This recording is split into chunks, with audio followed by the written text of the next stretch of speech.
Ladies and gentlemen, boys and girls, Cantate Domino fans, and Domino's Pizza fans, welcome to Clarifying Catholicism. You're watching Part 8 of my series, Vatican II's Theology of Other Religions, Discontinuity or Reform. Most of this information is drawn from my master's thesis, which you can find in the description. To see the rest of the videos in the series, check the playlist in the description as well. Without further ado, on to the show.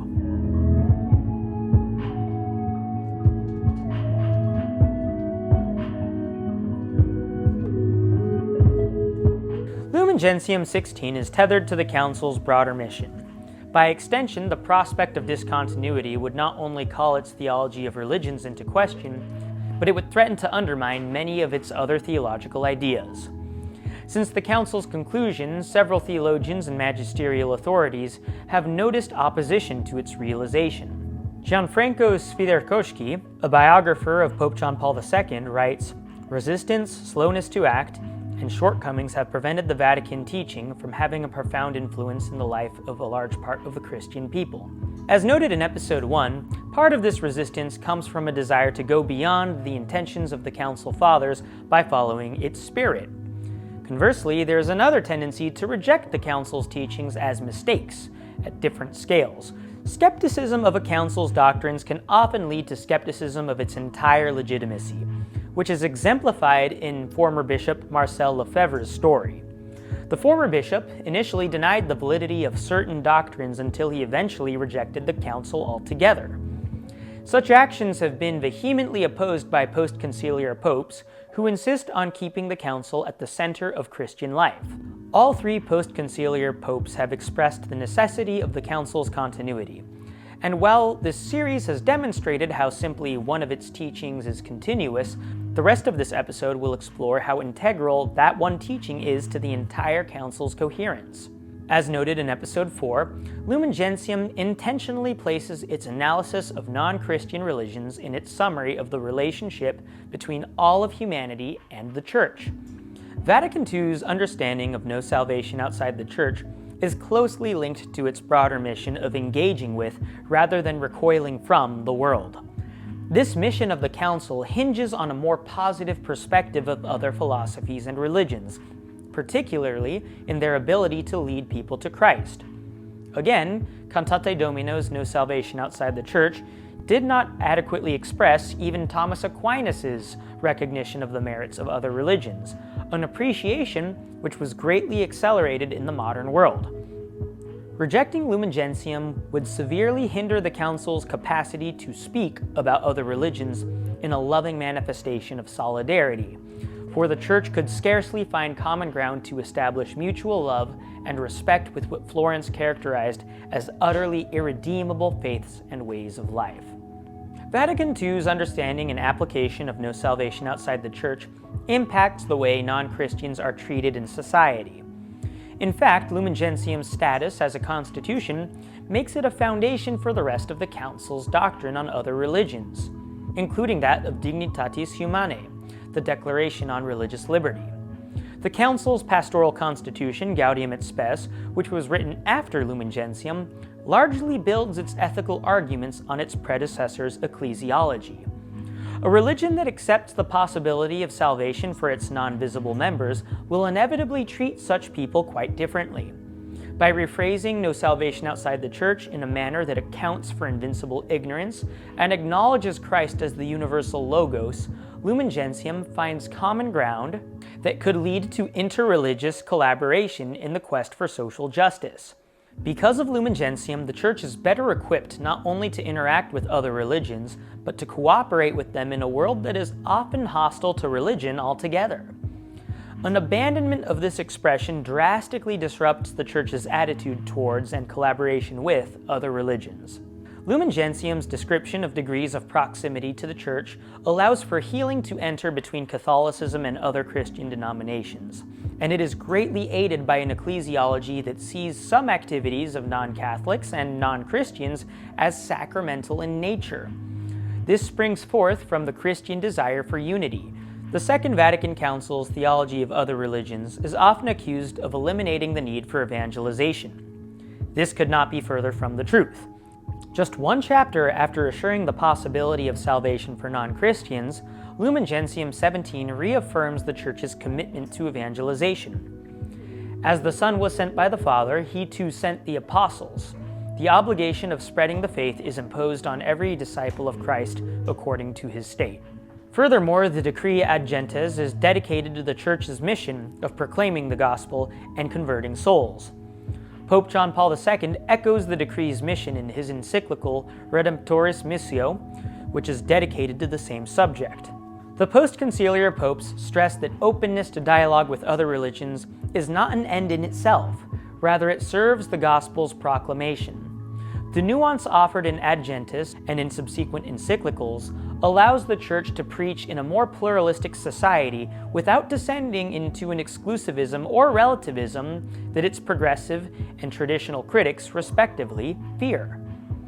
That said, all three popes have expressed their concern regarding the imbalance of religious tolerance and missionary activity, which will be addressed in the following section. Avoiding an exclusivist interpretation of no salvation outside the Church. Since the Second Vatican Council, several popes have reaffirmed Lumen Gentium's claim that salvation is possible for those beyond the visible Church, some even reprimanding those who taught otherwise, such as Pope John Paul II's condemnation of Marcel Lefebvre. In an address to the Congregation for the Doctrine of the Faith, John Paul mentions, "It is true that non-Christians, as the Second Vatican Council recalled, can gain eternal life under the influence of grace, if they seek God with a sincere heart. But in their sincere search for the truth of God, they are in fact related to the Christ and his body, the Church." Having grown up in a Soviet-dominated region, perhaps Pope John Paul II was sensitive to the reality that many good people are prevented from hearing the gospel. He argues how many people do not have an opportunity to come to know or accept the gospel revelation or to enter the Church. The social and cultural conditions in which they live do not permit this. As a cardinal, Pope Benedict also endorsed Lumen Gentium's theology of other religions. Under his direction, the Congregation for the Doctrine of the Faith wrote, "Furthermore, the salvific action of Jesus Christ, with and through his Spirit, extends beyond the visible boundaries of the Church to all humanity." Lumen Fidei, which was co-written by Benedict and his successor, Pope Francis, states, "Because faith is a way, it also has to do with the lives of those men and women who, though not believers, nonetheless desire to believe and continue to seek, to the extent that they are sincerely open to love, and set out with whatever light they can find, they are already, even without knowing it, on the path leading to faith." Thus, all of the post-conciliar popes embrace Lumen Gentium's understanding of no salvation outside the Church and oppose the rigid 15th century expression of that doctrine found in the Council of Florence, avoiding a pluralistic interpretation. Just as Pope John Paul II was concerned about an overly rigid interpretation of no salvation outside the Church, he was also worried about a relativistic one that might lead to a religious pluralism. In an address to the Congregation of the Doctrine of the Faith, he stated, "It is a mistake, then, to regard the Church as a way of salvation along with those constituted by other religions, which would be complementary to the Church, even if converging with her on the eschatological kingdom of God." In Redemptoris Missio, the Holy Father was specifically perturbed with the decrease in Christianity throughout the world. He stressed, "The number of those who do not know Christ and do not belong to the Church is constantly on the increase. When we consider the immense portion of humanity which is loved by the Father, and for whom he sent his Son, the urgency of the Church's mission is obvious." Both Benedict and Francis express a similar apprehension. The former worries that an overemphasis on the possibility of salvation for non-Christians could result in a decrease in missionary activity. In Dominis Jesus, the Congregation for the Doctrine of the Faith writes, "Above all else, it must be firmly believed that the Church, a pilgrim now on earth, is necessary for salvation. The one Christ is the mediator and the way of salvation. He is present to us in his body, which is the Church." Pope Francis agrees. Placuit Deo, which was written by the Congregation for the Doctrine of the Faith under Pope Francis, condemns a new Pelagianism in which the individual, understood to be radically autonomous, presumes to save oneself, without recognizing that, at the deepest level of being, he or she derives from God and from others. Francis continues teaching that the Church is required for salvation. As Placuit Deo continues, the place where we receive the salvation brought by Jesus is the Church, the community of those who, having been incorporated into this new order of relationship begun by Christ, can receive the fullness of the Spirit of Christ. Therefore, the three post-conciliar popes have combated both exclusivist and pluralistic misinterpretations of no salvation outside the Church. While this series has analyzed no salvation outside the Church's application and expression in Lumen Gentium, it has not explored its implementation in the lives of the faithful. Such a topic could merit its own series, and it will only be briefly treated here. First, it is noteworthy that the age of religious tolerance has challenged the faithful to evangelize without falling into either exclusivist or pluralist categories. This means that non-Christian religions cannot be treated as totally alien, but they also cannot be treated as equal or superior to Christianity. A key part of maintaining this balance may include emphasizing Christ's activity as logos in other religious traditions, while acknowledging how he is most fully present in his visible church. Essentially, the Church should not see its earthly institutional form as the only means to salvation, rather the optimal one. In doing so, the Church can respect the good aspects of other religions without compromising its unique status as the institutional witness to the Incarnation.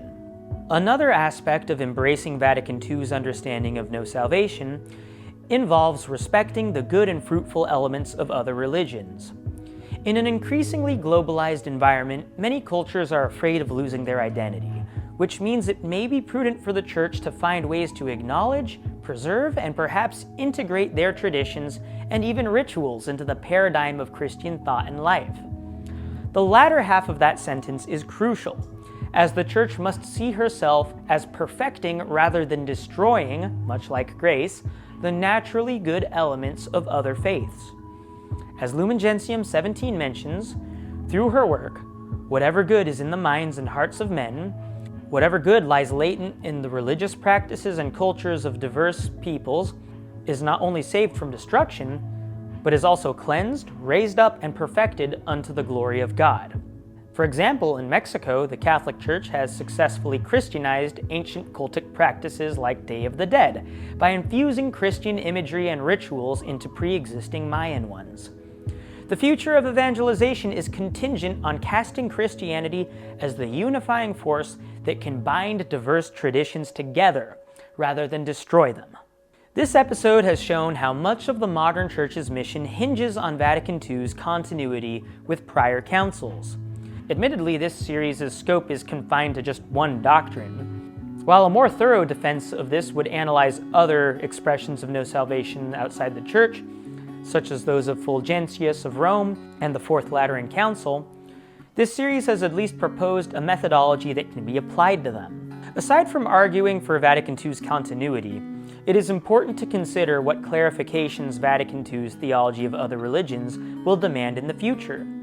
History shows how follow-up councils are usually needed to revisit theological ideas. Rarely does a single council settle a theological topic without sparking further controversy. For example, Nicaea, which defined Christ's relationship to God, sparked so much debate over Christ's natures that Constantinople had to clarify that. Constantinople, of course, yielded great divisions over its Christology, leading to Chalcedon, which also proved controversial.